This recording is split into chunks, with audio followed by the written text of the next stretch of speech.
Hi guys, you're welcome to my YouTube channel. My name is Yvonne Princess Shabango. If you are new here, you're welcome to like, subscribe, share and comment. And we're back with another video. It's an Employment Wednesdays episode, and this is a day to actually pray for somebody, share job post, actually just encourage somebody that's looking for a job, because we live in a country, or rather even in a world whereby unemployment rate is very high. So yeah, that is why also Employment Wednesdays is here to try and actually fill in the gap by giving you information or tools or things to consider when you're looking for a job or when you're studying and all of that. So yeah, today is the day to actually do something good in relation to helping somebody find a job.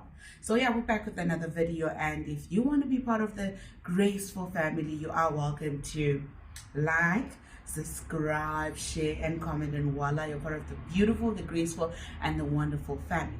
So today we are going to be talking about things to consider when you are choosing a career, things to consider when you are choosing a career, because half the time it starts from career choices. So it goes from high school, goes from grade 11, grade 12, or even after high school. Because here's another thing, with my experience of people around me, or just me as a person as well, you are allowed to change careers, you are allowed to change your mind, because when things start, you actually wanted to become a doctor, and then things change. Do you want to be an engineer?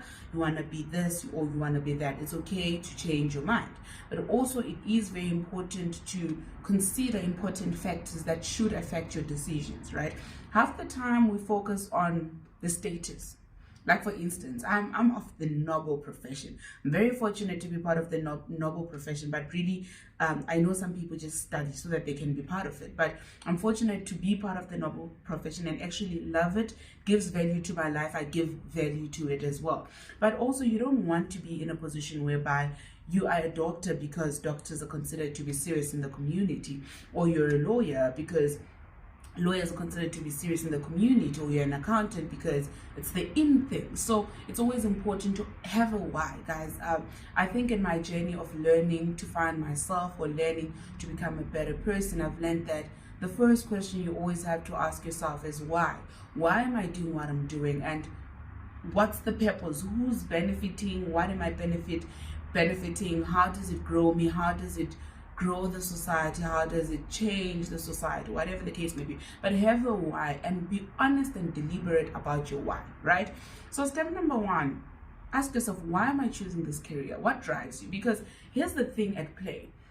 I would like to believe one of the most important things to consider, even when you write out your why for choosing a specific job, or choosing a specific career, or even choosing a specific school, or whatever the case may be, right? Number one, ask yourself, why am I doing this, right? But besides that, what can I do? What are my abilities? What are my capabilities, right? I can tell you, growing up, I've always wanted to be a journalist, an actor, a speaker, a judge, all of these things that have a lot to do with speaking, because I established that I speak well. I established that I'm able to handle people well. I've got people skills, right? So you need to look at your abilities. And half the time, by the time we're in grade 12, you know what you can do, you know what you can't, right? And also with other things you can teach a person, but it's always nice when you know your abilities, or when you know your talent, right? When you know your talent and you're able to maximize at it, it always works out actually well, right? I think also the book Atomic Habits speaks about this, that establish your talent and maximize on it, and you actually do great and better, right? And also there are things that you can be trained, but it's always good establishing how best you can do something from a very young age, from high school level. Can I speak well? If I can speak well, then let me expose myself to more of debates, more of presentations, poet, and things that allow me to speak more, things that allow me to improve my diction, things that allow me to improve my grammar, improve my speaking, improve my communication, and all of these things. So it's always important to look at your abilities, and then also go back to, what can I not do? I wouldn't out of the blue wake up and choose, I want to be a soccer player, because I can run. I'll give you that. I can run, right? I'm a good runner, but I'm not very athletic. So I'm not 2 feet or active. Yes, that's something that can be trained, right? That's something I can train, practice, but do I have the time to practice? Because sometimes you need to look at your time and the resources that you have, right? That's another important factor, your abilities and your resources, right? Your abilities and resources. Then comes money. What's in it for you? Because at the end of the day, if you're going to perform, if you're going to do something, you have to get something out of it. You also need to be fulfilled in one respect or another, and it can't always be money or something materialistic.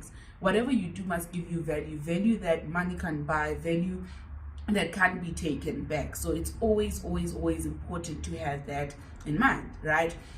And then also you look at other factors such as, okay, fine, I've established that I'm a good speaker.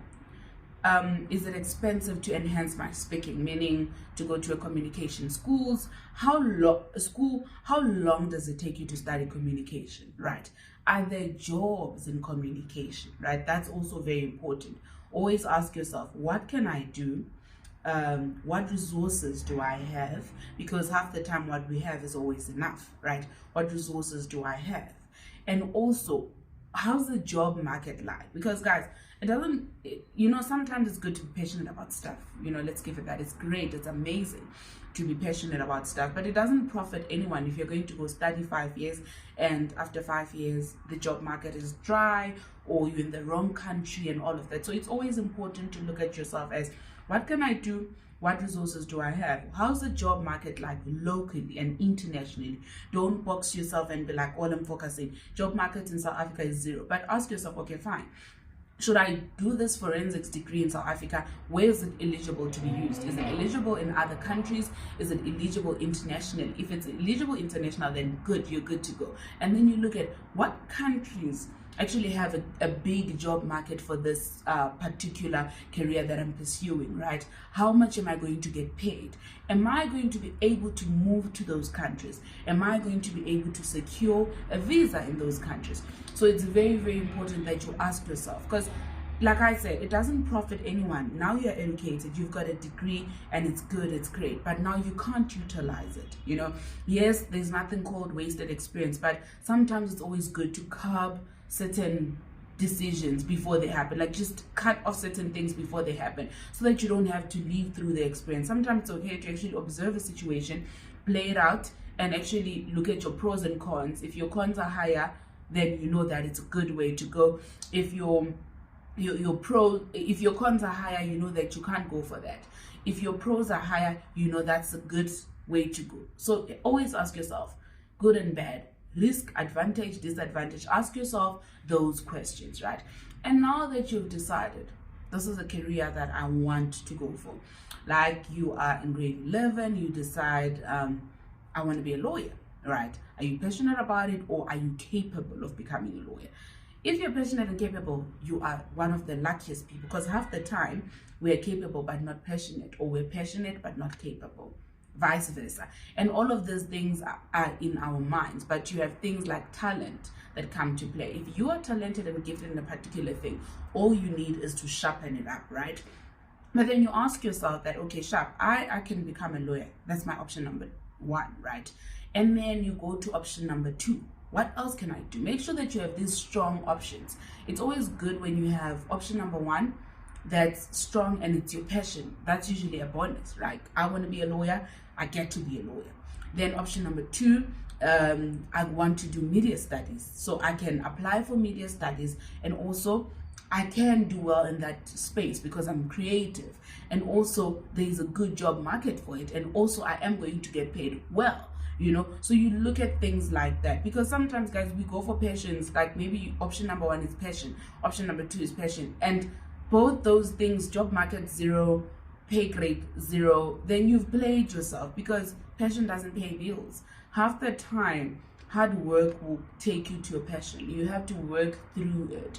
There's certain jobs that we might have to do before we get to where we would like to be, but always make choices that enable you to reach your better self, or enable you to reach to your passion. Because also, in the economy that we live in, it's very unwise to just be like, oh no, my passion is to become a singer.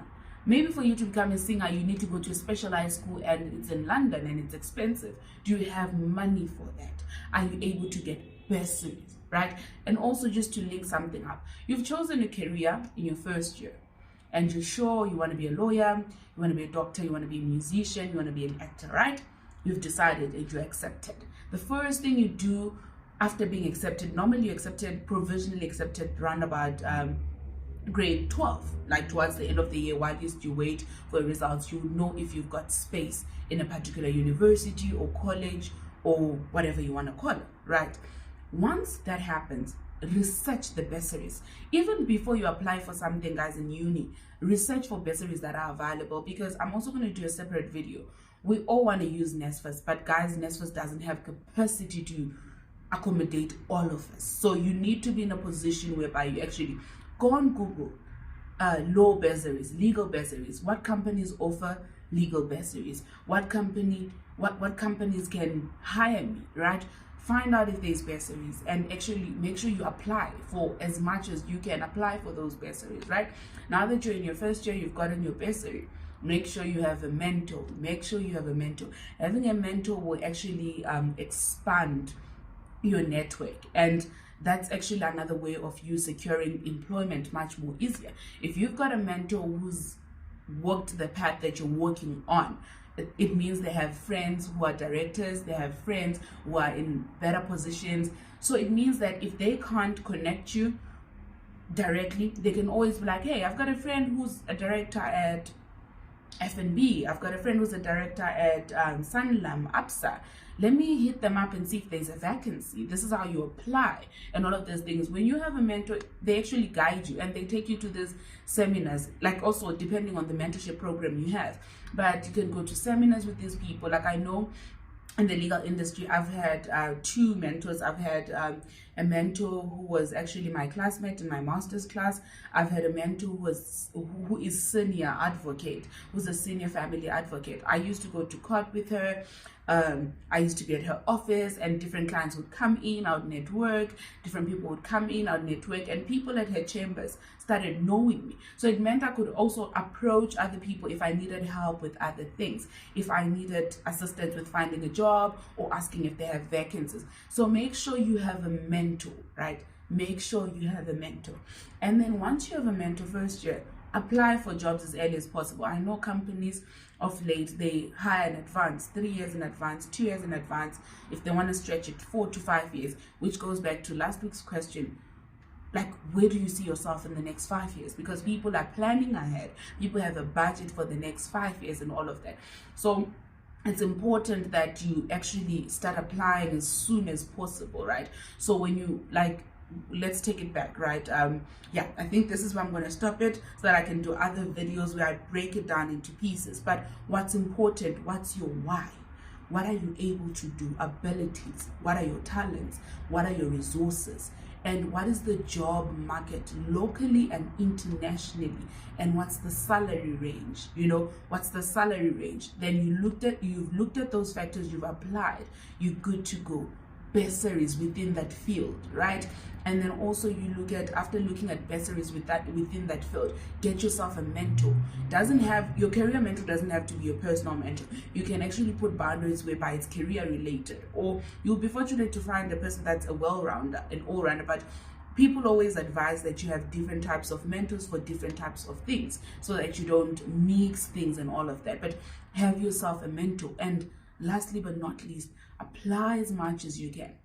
Actually, not lastly, but yeah, lastly but not least, apply as much as you can. Apply as early as possible, as much as you can. You don't know where purpose will lead you. You don't know where or who you're going to meet. So apply as early as possible, as much as possible. If it means you creating an email just for job applications, bursary applications, just do that. I did that for myself and got myself a couple of bursaries. I got myself a couple of employment offers, and I'm happy where I'm at right now. And then another thing, guys, if you're not a believer, please pardon me, but I'd always say pray. Always ask for wisdom. Ask for wisdom from inception. From early as grade 10, when you're choosing your subjects, ask God to give you wisdom. God, am I supposed to go this route? Am I supposed to go that route? And God will lead you. God will not mislead you. even at grade 12, God, am I in the right career path? Things are not going well. I don't have a bursary, I don't have this. Please lead me to the right people, the right places. Because also it's important, guys, that you're at the right time with the right people. It's important that you are at the right place at the right time with the right people. So your environment matters. So sometimes you can only get guidance to the correct environment, to the right people, to the right place at the right time through God. God's wisdom is unexplainable, and it's wisdom that you can't get from men. So be attentive and be deliberate and intentional, guys. Don't forget to speak life. This is September. All you're going to hear on all my videos at the end, you speak life. You speak life to every dead area of your life. If it's in your studies, speak life. Speak what you want to see and work for it. If it's in your physical health, if it's in your mental health, if it's in your career, speak life, and things will begin to be lively. Things will begin to happen for you. And yeah, I'm sure this video is very power packed. You know, some of these things I may have to break them down in the future, but I hope this will help you out make a good career choice and a career decision. And without wasting any of your time, do not forget to be love and light. Do not forget to pray for one another, and do not forget to share all those job posts, and don't forget to be love and light. And God bless you. Love you all. Subscribe, like, share, and comment.